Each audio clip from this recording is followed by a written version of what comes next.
Good afternoon, Valley City State University alumni, friends, faculty, staff, and students. Welcome to our first Visiting Artist Talk here in Rhodes 102. You're probably all wondering, why are you not in McCarthy? We are going to still be in McCarthy for about another 4 months, 5, but soon we'll be moving to the Center for the Arts. We want to welcome Anika Hsiung Schneider here today, who will be explaining about her printmaking, painting, and ceramics. A little brief bio before I pass it on to Anika. Anika received her MFA from Minneapolis College of Art and Design. She currently serves as a director of exhibition and artist programs at Minnesota Center for Book Arts and adjunct faculty for MCAD. Anika has been exhibited nationally at galleries such as Sioux Visual Arts Center, Gallery B St. Paul, Circle Gallery, Glen Echo Park Partnership for Arts and Culture. And Anika has also participated in residency in Wolfson, Nova Scotia, and Solomon's Island, Maryland. She has also been awarded with a Wingate University Fellowship, Gettysburg College Provost Grant, and the In Cahoot Residency Bose Prize Full Grant. Originally from Washington, D.C. area, Anika now lives and works in Minneapolis, where she enjoys giving a home to secondhand furniture and hiking with her dog, Wooly. Anika, thank you. Thank you. Thank you so much, Angela, and I just first wanted to say thank you to everyone in the Valley City State University community and at the school and the students and faculty especially who helped me hang the exhibition. I very thoroughly appreciate that and the warm welcome. Just to start off with, yes, I'm from the Washington, D.C. area in Maryland and got my MFA at MCAD, and I graduated with my MFA 2 years ago, so it wasn't too long ago that I was also a student, so I remember what it was like to be in your shoes, and I know what busy schedules you have and how tiring it is, so I really appreciate everyone for coming out to hear me talk about my art. In this talk, I am primarily going to go through some of the history of my work and what led to the work you will see here in the gallery. It's less so focused on the actual work since you can see that here in person, and a little bit more on the work that led up to this. So when I was receiving my MFA, I was primarily a painter, primarily an oil painter. My work was very different than the work you'll see later today in the exhibition. Soon before starting my MFA program, I lost my grandmother, who I was very close with and grew up with in the same household. So after I started my graduate school experience, I was really interested in exploring sort of the loss and grief process and my relationship with her. And a way I kind of entered into this work was exploring her last time period of life, her dying process in hospice care through her relationship with plants. She had a lifelong relationship with plants, from studying and teaching ikebana, the Japanese art of floral arrangement, to keeping houseplants.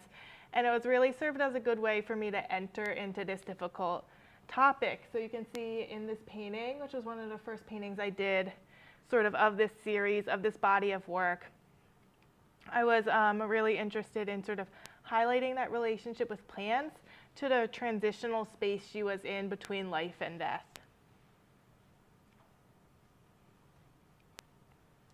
And then as that work progressed, I kind of started to let go of the plant aspect and become more interested into what was actually happening to her as she went through the process of dying, because I think so often, you know, as a society, we're scared to talk about death, and it can be very scary and uncomfortable.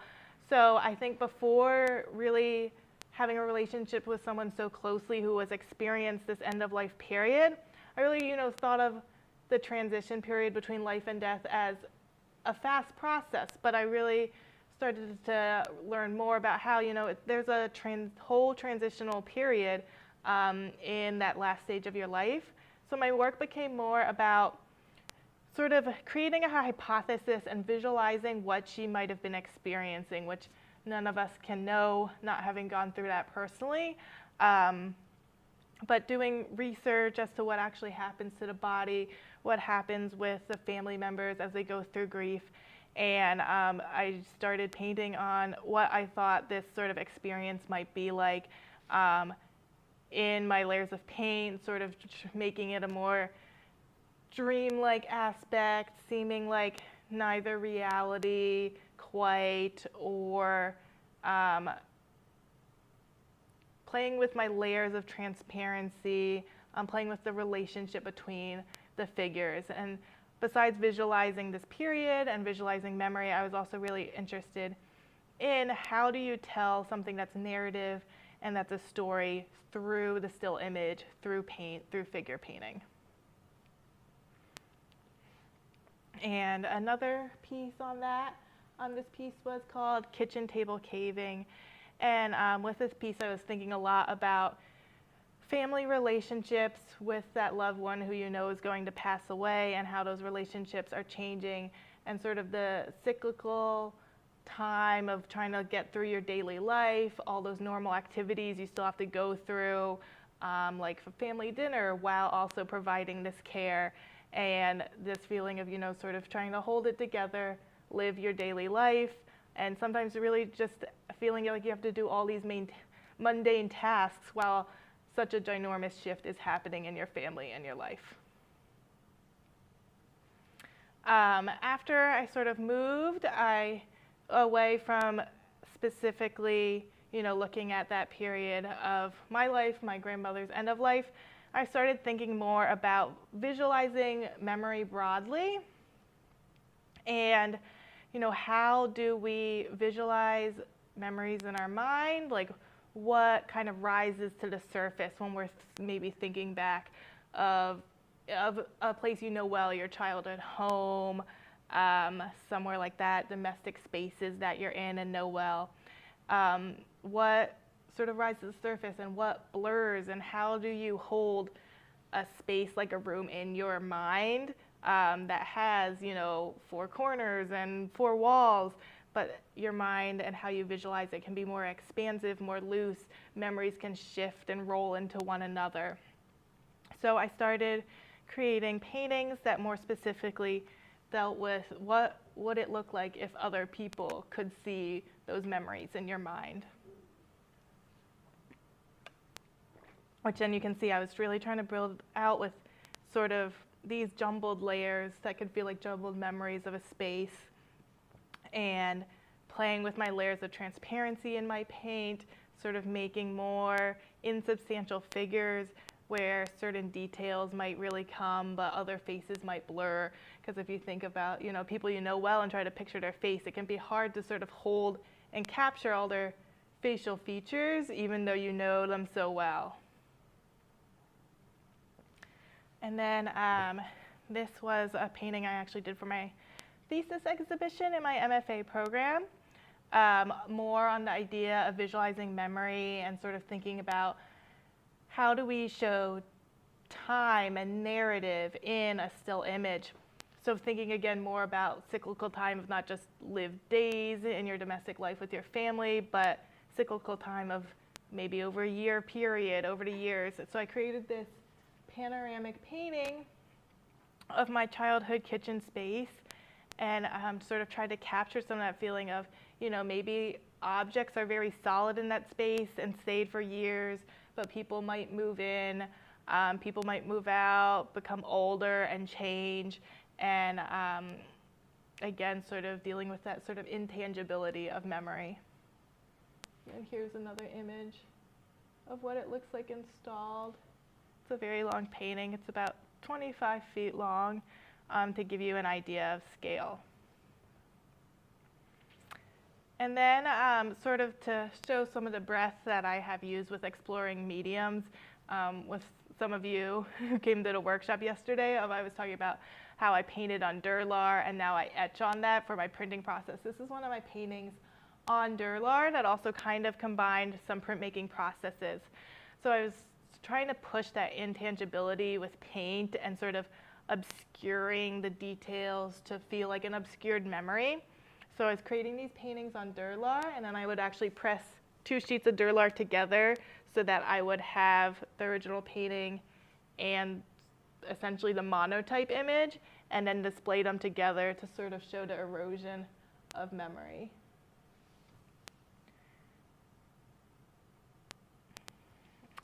And then after I moved out of my MFA program, I think lots of students have to do this. I think of it as like my postgraduate experience recovery period, where I think you kind of have to let go of some of the things you were doing in your practice to move forward.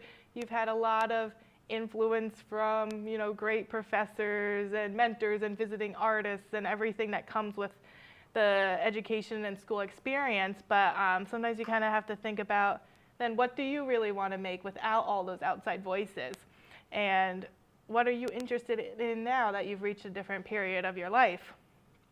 So I got really interested in just making monotypes and layering paper and textile and exploring different colors in this print work. And I think this, allowed me to make a lot pretty fast to print when I had just been making huge 25-foot-long paintings. So it allowed me to discover new things about myself and my practice faster and move through work faster. And it was just less exhausting. You need that recovery time after you're a student. You've just gone through such an intensive experience. I needed to do something that felt more refreshing, I guess. So I was making monotypes that were really also just about play and playing with the objects I would lay down to print. So I would take, if you don't know what a monotype is, I would take a flat plate essentially, roll out ink, layer strips of paper, layer fabric, and then just put a paper on top and run it through a press to create prints like this. But really a nice texture. And it taught me a lot about printmaking. I had been painting, and it taught me a lot about how I can layer in my prints, how I can build color, how I can build relationships between objects, even though they were abstract prints, so I wasn't tied so strictly to the narratives and all of those ideas I was before, and could kind of just delve into strictly my making process. And then when I was ready and got through all of those monotypes, all of those prints, is when I started making work that's more a lot like what I have exhibited here. So at this point, I had an exhibit that was coming up, and I knew I was ready to move on to something else. I knew I had explored print a lot, and I knew I was ready to explore something else. I had been looking at themes of family photography, memory, family history in some of my paint work. But at this point, I think I knew or felt ready to go into work that was personal in a different way and more about personal identity and my lived experience with my identity. So I think, again, sometimes like with the plants, you need a way that's a little broader, a little maybe less related to what you're really trying to get at to enter a new stage of work, to enter some difficult topics. So I knew I wanted to make prints, and I was really interested in Chinese bird and flower paintings, which I was familiar with the imagery from childhood and studying art history, so many aspects of my life through some of the artwork that was in my family home growing up. So I was really looking at Chinese bird and flower paintings and thinking about, how do I make these not as paintings and make them through print, so that I'm sort of reclaiming some of that subject matter, some of that imagery, and making it my own and then about me. So I started making what's called dry point etchings on the thin plastic called Durlar that I was doing the paintings with. And I just started etching all these individual objects and cutting them out and layering them together to make prints that were sort of compositionally inspired by traditional Chinese bird and flower paintings. And then I began the imagery was familiar and felt tied to me and tied to my cultural background, but it wasn't, so much about my own personal experience either. So I did begin to bring in aspects that were more directly related to me, like these little quail at the bottom. I raised some bobwhite quail for a period of time as a child. So I started to sort of dig into my childhood memories, because I really feel like, your childhood can be so foundational to how you view yourself, to how you view your identity later in life. So I really do look back towards childhood a lot when making my art and think about how all of these memories and experiences have shaped me and shaped then how I experience the world and identify today. Another example of that.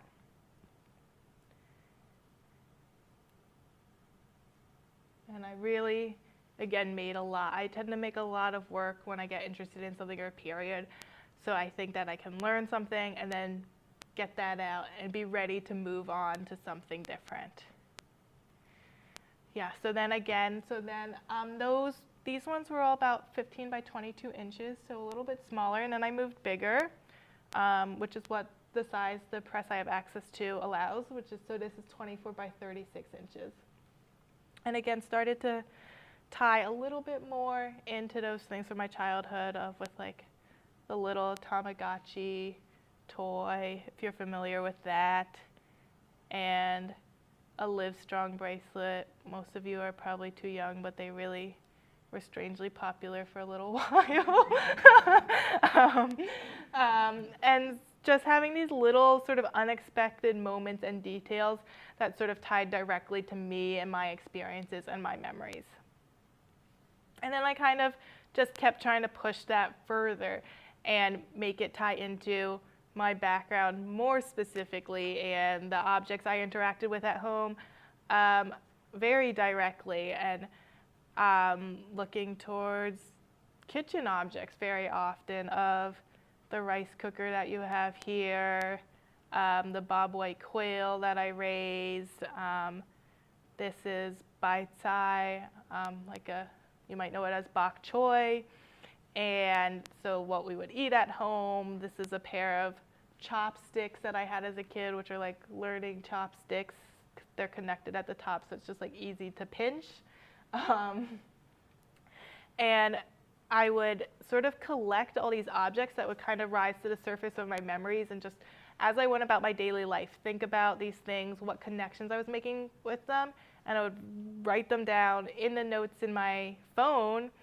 And after I'd get several objects, I'd sort of pick from those objects and think about what connections I was making between them, where the narrative was, where the interesting visuals were, and then decide, and then I would go ahead and etch them and then develop them into a composition. This is from my exhibition this past spring, which was titled Chinese-ish.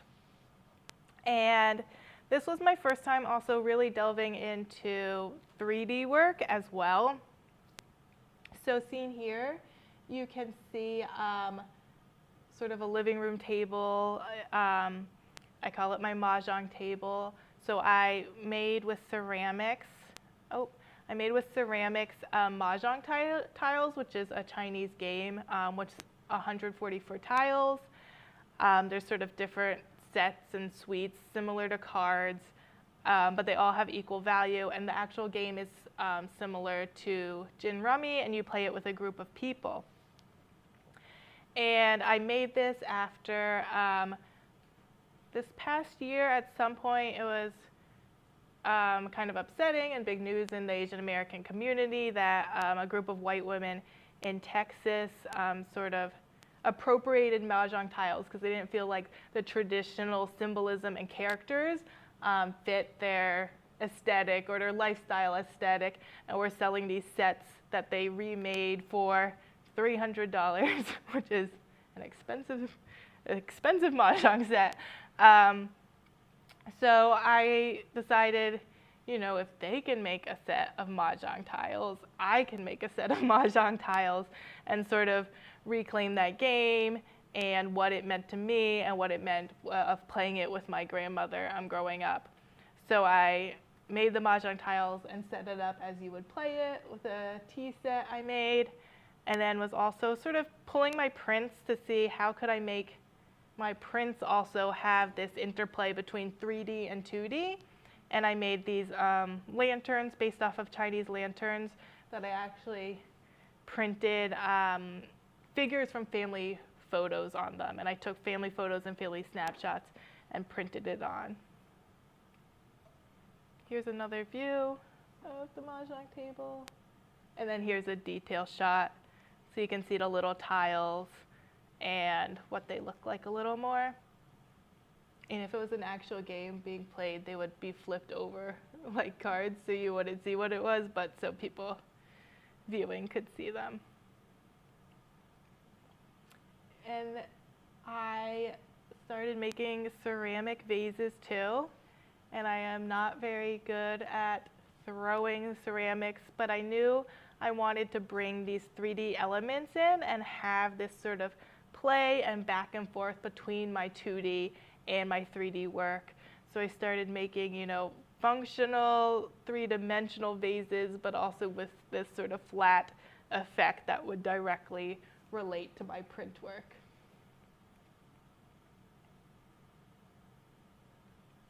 And another one of my prints of looking at, you know, traditional Chinese art forms, Chinese craft, recreating it in some way by making, you know, the 3D ceramics of porcelain into 2D prints, and then connecting it, you know, to my personal memories of my chickens growing up at home, and that relationship too about, you know, what it means to still be Chinese and have these connections to Chinese culture, but also grow up in a way that's also not typically Chinese. And just as I continued to explore mediums with my prints, I started, like this one is just printed. There's no painting. It's just printed, but I started to try to push a little more and see what would happen if I brought in different mediums. So for this, I printed like the line work in the vases, but then layered pastels and paint to sort of tie it to painting in a different way. And then here is a shot from Chinese as well of sort of my version of Chinese ancestor veneration shrine, of which I used my ceramics, and I printed the portraits of my grandparents who have both passed away, and the lantern overhung. And I also wanted to, you know, push these relationships of having something that's so traditional and steeped in so much cultural meaning, but also, you know, make it about me as an American artist too, and kind of have this interplay with also thinking about where I'm exhibiting my work, and I'm exhibiting my work in this gallery space that's very different from how most cultures interact with artwork and think about artwork. Most artwork in most cultures are sort of things you live with every day. You see craft, you see beautiful decoration in everyday objects of bowls, of textiles, and that's where art is. And sort of to have that relationship to craft, but also have it reference the gallery in these different ways to sort of push that tension in that relationship, like with a clean white table that is very display gallery-esque, feels very much from Western culture to me. And again, a lantern printed with images of childhood photos. Oh. And then a detail of my ceramics.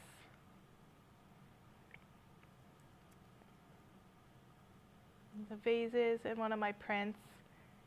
And then that kind of ties directly now in to the work that is here, where I had started to sort of bring these elements, these three-dimensional elements of my ceramics, like pulling them out of my prints to create a different way for my viewers to interact with these objects. And then I just decided sort of to push that further and think about what other objects in my prints did I want to pull out. And I started thinking of, you know, the kitchen space and the countertop space as a really interesting space in homes, in the kitchen, of what objects exist there. And I think for, you know, multicultural families in America, it's such an interesting space because that's where you really see a lot of American objects, maybe American food mixing with traditional cultural foods, and it really becomes this very interesting blend and interesting relationship between those objects and between those foods. So thinking about how I could visually explore this countertop space and what it exists for mixed families, for immigrant families in America. And then also, yep, you can see the objects that I pulled from the prints of thinking about this kitchen as sort of this blending space, but also a space to represent identity. And then this yellow colander, which the exhibition gets its name from, is an exact ceramic replica pretty much of the yellow colander that came from my grandmother, my dad's mom, my non-Chinese grandmother. And this is a ceramic replica of the hook as well in my family's kitchen and how it would hang by the sink. So also, you know, thinking about what it means to also create something that you know well, that's very instantly recognizable into an unexpected medium potentially of, you know, having these utilitarian items and then making them out of something that's more rigid, more fragile, like ceramic, and what that can say about objects. And then also, I've been really thinking about, you know, the yellow colander, as I wrote in my exhibition statement, if you haven't read, of thinking about it sort of as this metaphorical representation for my identity of being, you know, a plastic Western item that looks very American, that's kind of vintage now, but has sort of this family history for me personally. And I think family history for a lot of people, I think a lot of people have items like this that came down from other family members that have just been passed down. And but also about thinking about its yellow color and what that, and the interesting relationship and sometimes fraught relationship that Asian Americans have in America with being called yellow and being perceived as perpetual foreigners in a country, even if you have been born here and have long ties here and only know America as your home as well, too.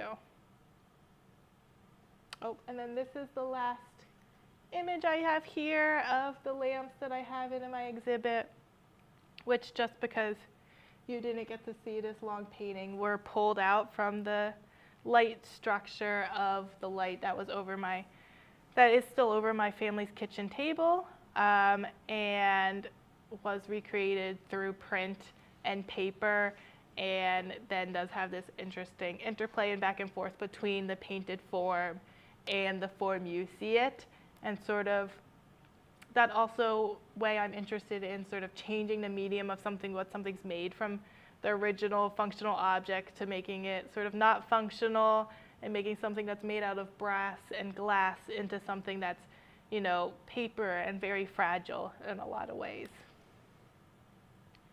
But that is everything. Thank you. I would love to answer questions. Thank you, Anika. If you are tuning in live streaming on YouTube, the chat is disabled right now, so if you could come, really appreciate it. For folks here in the classroom in Rhodes, if you want to pass down your questions. Sure. What moved you from oil painting Like, what was it, just a safety or? It wasn't safety. I think I became sort of more interested in print and really investigating those techniques of layering in print. And I think it was also strongly pushed by the pandemic. I think painting suddenly felt a lot more exhausting to me. And with ceramics and print, there's kind of clear steps to move through. For ceramics, you make your greenware, you fire it, you have your bisqueware, you glaze it, you fire it. And for print, it's, I would have my etching, I would cut out my etchings, I would mix my inks. And I think it made the process feel a lot more approachable, and I felt a lot more energized about moving through those steps than just sitting down and having a huge blank canvas and being like, well, I'm painting, and then I'm painting some more, and then I'm painting, and I'm just going to keep painting. And it really did not sort of match my ways of making and my energy during the pandemic. Oh, yeah. Sweet. The panoramic painting is gorgeous. No framing.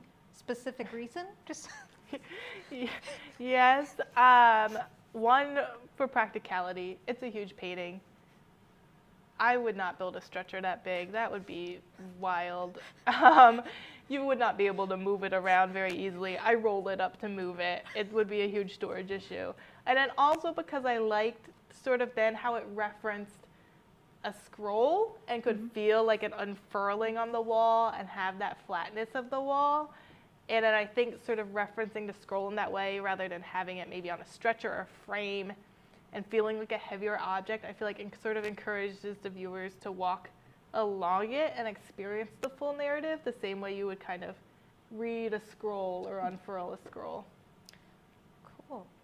And what is your favorite piece out of all your collection? Oh.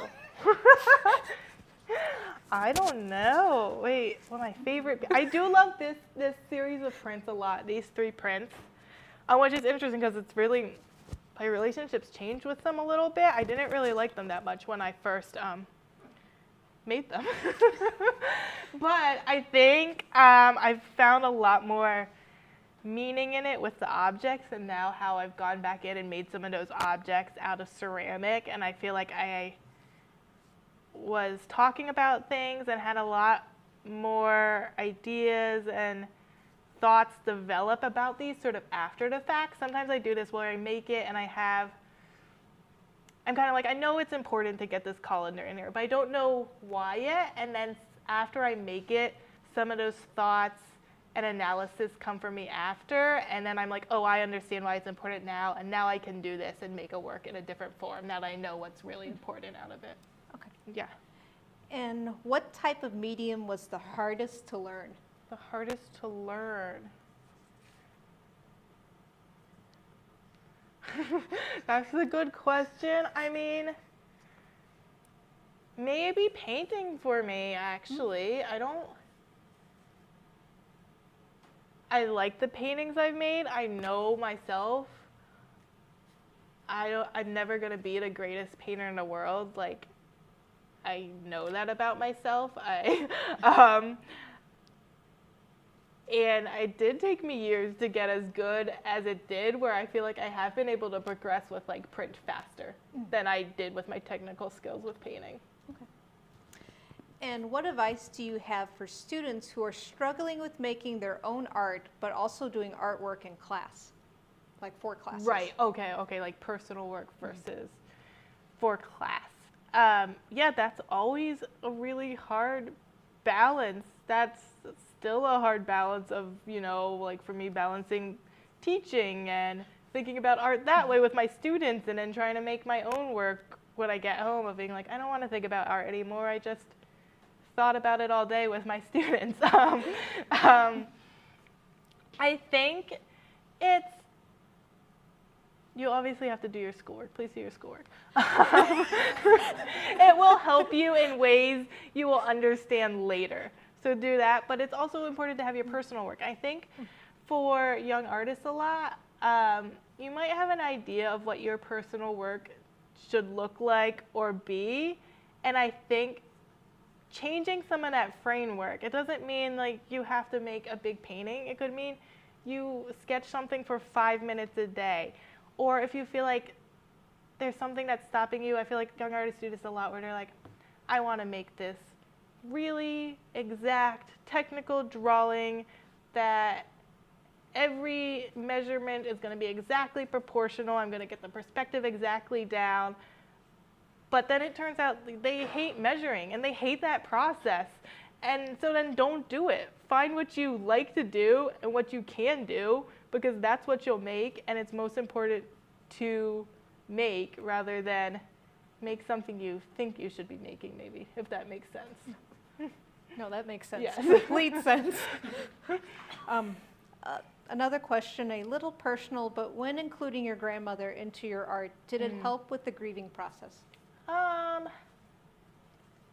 I think it must have. I mean, I think that must be partially why I was making it. But I think, you know, it's hard for me to see. I don't have something comparatively in my life where, you know, I experienced that loss and didn't go through that making process and didn't make that work. So I don't really have that control to compare to. But I think if it hadn't been, and it hadn't been important to my grieving process, I wouldn't have been making that work, you know? Okay. And do you think your process would be good to teach in a high school setting if you had materials for like teaching high school students? Like what Does someone want to specify which of the processes? which processes for Like my art education? The print? The print? So, Yeah, I think definitely.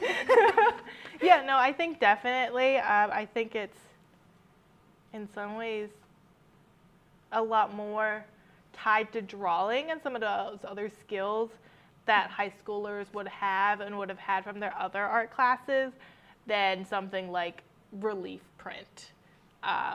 It's a little bit more of a freer process too, and I think it's tied stronger to drawing than carving and thinking about, you know, white line versus black line reversal and some of those other things that are important in print that are a little more, I think, tied to design. Okay. What advice do you have for students who will have their exhibitions coming up soon? You know, if they're coming up soon, start planning and making now. Don't wait too long. And then depending what you're making, also think about, you know, how do you want your viewer to interact with it? What do you think, how do you think it's going to be installed? If it's not something as simple as 2D on the wall that you can get up really quick. And, you know, but break down the process so you also don't feel overwhelmed that you have to figure out everything once, but give yourself milestones and time to figure out as you go as well. So that's a hard balance, but make some goals for yourself. Good advice for some seniors here in the classroom. You can do like some planning backwards. That helps me of thinking, you know, well, I think it's going to take me a day to install. So that means, and my painting is going to take a day or 3 days to dry. So then when does that really mean I have to be finished with the painting? It's not the day I'm installing, it's maybe a week before. Yeah. Yeah, wet paintings on gallery walls are not a no. And do you think having your past come into your art is important to show your growth personally and in art? I think so. I don't think I'm 100% clear on that question.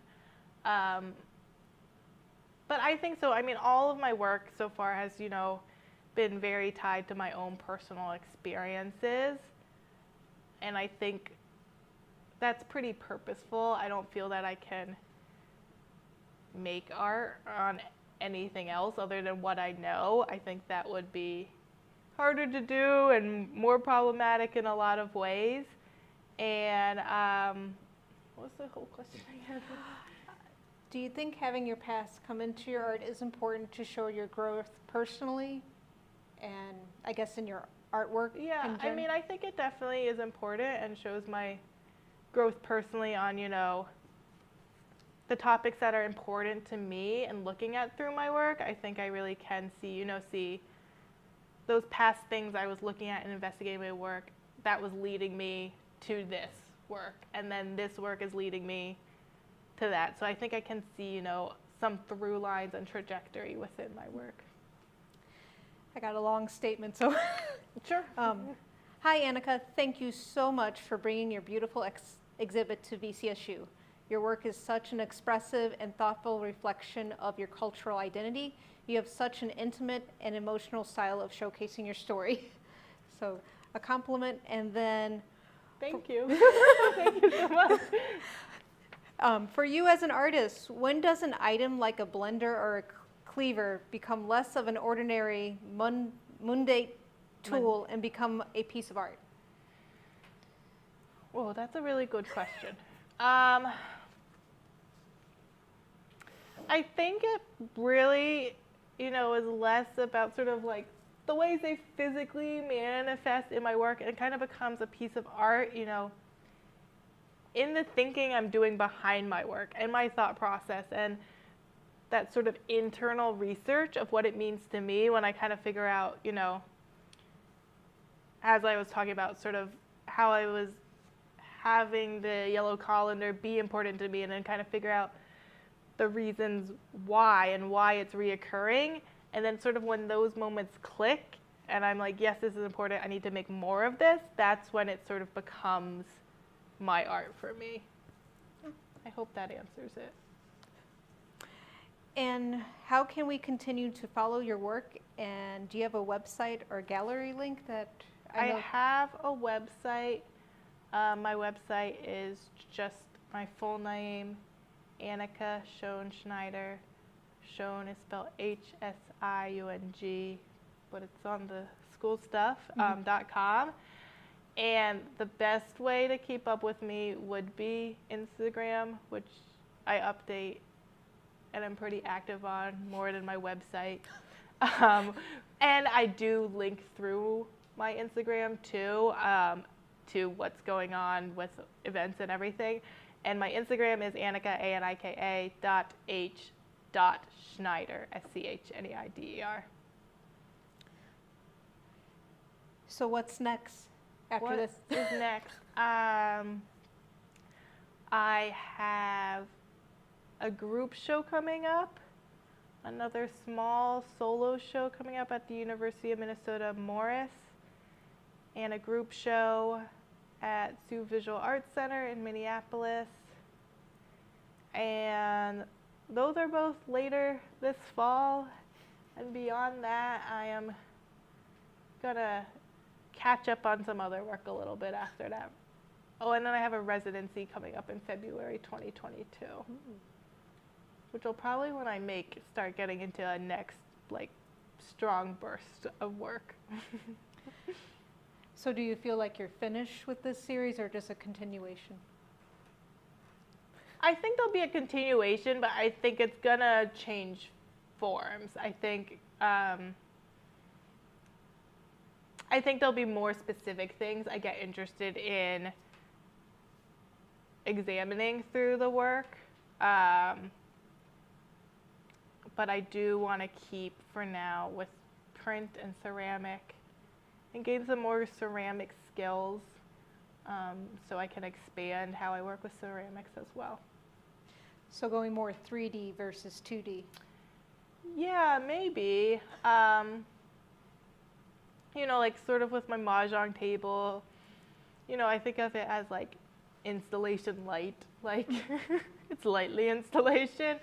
But, thinking about, how I can construct spaces for viewers using 3D objects as well, I think.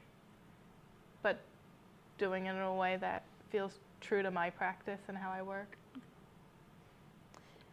And just checking, is there anybody else in the room that has a question? I'll let you write. Let me see. Oh, thank you. another question. Thank you. What kind of concepts do you want to further explore? And I think you kind of... Yeah, well, I can talk about, I think I am potentially more specifically interested in looking at food. You know, there's already a lot of ties to kitchen, but maybe food specifically and how food ties to identity. I feel like that's sitting in the back of my mind somewhere, and I'm not sure where it's going to go yet. The food show coming up, right? The food. Yeah, I don't know. You'll have to follow me and find out. Yeah. Do you make multiple copies of your prints to create an edition, or is every print different, and why? Yeah, I don't create editions. Every print is unique. Sometimes, you know, I reuse etchings, so there are elements of repetition like an edition, or as I was talking with the students yesterday in the workshop, I might reuse a ghost print of the back. Like you can see, this faucet is directly from this print. I don't create editions because I don't care to, is the thing, which is like what I was talking about. If you don't want to do it and you don't like it, don't do it, because that will just stop you from making what you're really interested in. I think it's also my painting background. Those are all, you make one painting, you don't make a full edition.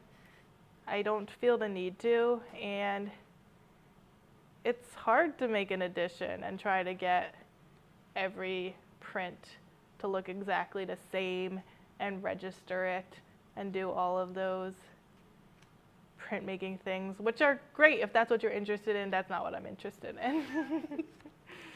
Completely understand. What inspired you to use memories in your artwork? You know, I think it was just, you know, from starting with that, those paintings of my grandmother, which were sort of at that time indirectly related to memory, but also so much related to my memory of that time period of my life and my memory of my grandmother. And I think it was just a natural trajectory from there, which was like thinking of like how I progressed through my work.